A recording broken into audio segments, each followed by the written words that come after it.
अभी 2020 में ही तो बांग्लादेश की इकोनॉमी के भारत से बेहतर करने की बात हो रही थी।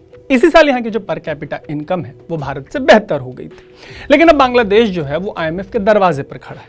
तो 2 सालों में ऐसा क्या हुआ होगा कि बांग्लादेश को आईएमएफ का दरवाजा खटखटाना पड़ रहा है, और इस देश के ऐसे हालात का भारत पर क्या असर हो सकता है, बात करेंगे इस स्टोरी में।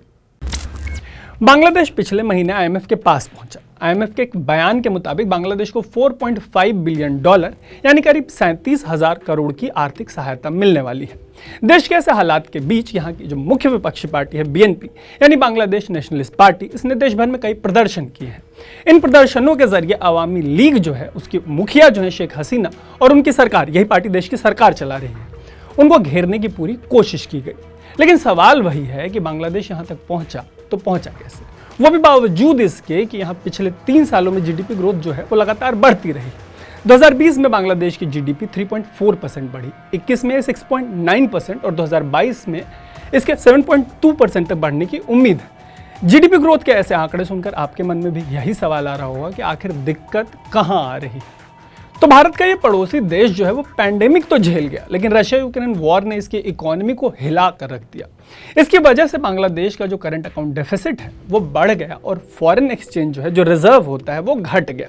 और इन सब वजहों से देश में न सिर्फ महंगाई बढ़ी बल्कि विकास की रफ्तार जो है वो भी धीमी पड़ गई, उस पर भी असर पड़ा। नतीजा ये हुआ कि तेजी से बढ़ रहे बांग्लादेश की रफ्तार पर ब्रेक लग गया और अब इसे आईएमएफ से मदद मांगनी पड़ रही है। अब बात करते हैं इसकी कि रशिया यूक्रेन वॉर ने किस तरीके से बांग्लादेश को हिला कर रख दिया। इस युद्ध की वजह से भारत के इस पड़ोसी देश को महंगा कच्चा तेल खरीदना पड़ रहा है। इस साल नवंबर में बांग्लादेश का इन्फ्लेशन रेट जो है वो 8.85% रहा। यही रेट 2021 के नवंबर में 5.98% था। किसी भी देश के लिए इन्फ्लेशन का रेट इतना ज़्यादा होने का मतलब है कि वहाँ महंगाई कमर तोड़ हो गई है। जैसा कि मैंने आपको बताया कि वहाँ करंट अकाउंट डेफिसिट जो है वो भी बढ़ गया है। करंट अकाउंट डेफिसिट को समझने की कोशिश करते हैं। एक तरफ देश में एक्सपोर्ट से जो पैसा आ रहा होता है और इंपोर्ट की वजह से जो पैसा बाहर जा रहा होता है, इन दोनों के बीच में जो गैप होता है उसे करंट अकाउंट डेफिसिट तय होता है। बांग्लादेश एक देश के तौर पर एक्सपोर्ट से होने वाली कमाई पर डिपेंडेंट रहा है, निर्भर रहा है। लेकिन हुआ यह है कि यूरोप से लेकर अमेरिका तक मंदी का डर है, और इसी मंदी के डर का जो असर है वो बांग्लादेश के एक्सपोर्ट पर पड़ा है। मतलब कमाई जो है वो घट गई है।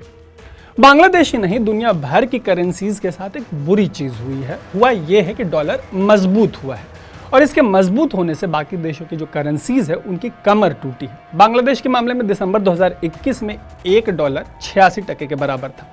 अब $1 जो है वो 105 टके के बराबर है। ये अंतर 19 टके का है। जाहिर सी बात है कि जब भी किसी देश की करेंसी कमजोर होती है, डॉलर रिजर्व पर काफी असर पड़ता है, और इंटरनेशनल ट्रेड जो है वो डॉलर में होता है।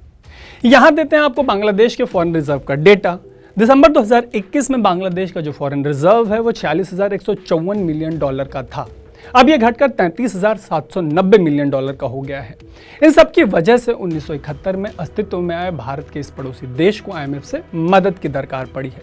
अब भारत पर इसका एक बड़ा असर ये हो सकता है कि अगर बांग्लादेश की हालत श्रीलंका जैसी हो जाती है तो श्रीलंका की तरह बांग्लादेशी माइग्रेंट्स जो हैं वो भारत का रुख कर सकते हैं। हालांकि बांग्लादेशी इकोनॉमी की हालत श्रीलंका से बहुत बेहतर है। ये ना तो टूरिज्म पे डिपेंडेंट है और ना ही इस देश ने ऐसी पॉलिसीज बनाई हैं जिनसे इनकी खेती और इनका बिजनेस बर्बाद हो जाए। हाँ, दुनिया जिस अनस्टेबिलिटी से गुजर रही है उसमें फिंगर क्रॉस करके बस यही उम्मीद कर सकते हैं कि बांग्लादेशी इकोनॉमी जल्द से जल्द पटरी पे आ जाए। ऐसे ही एक्सप्लेनर्स के लिए देखते रहें अनकट। मेरा नाम है तरुण।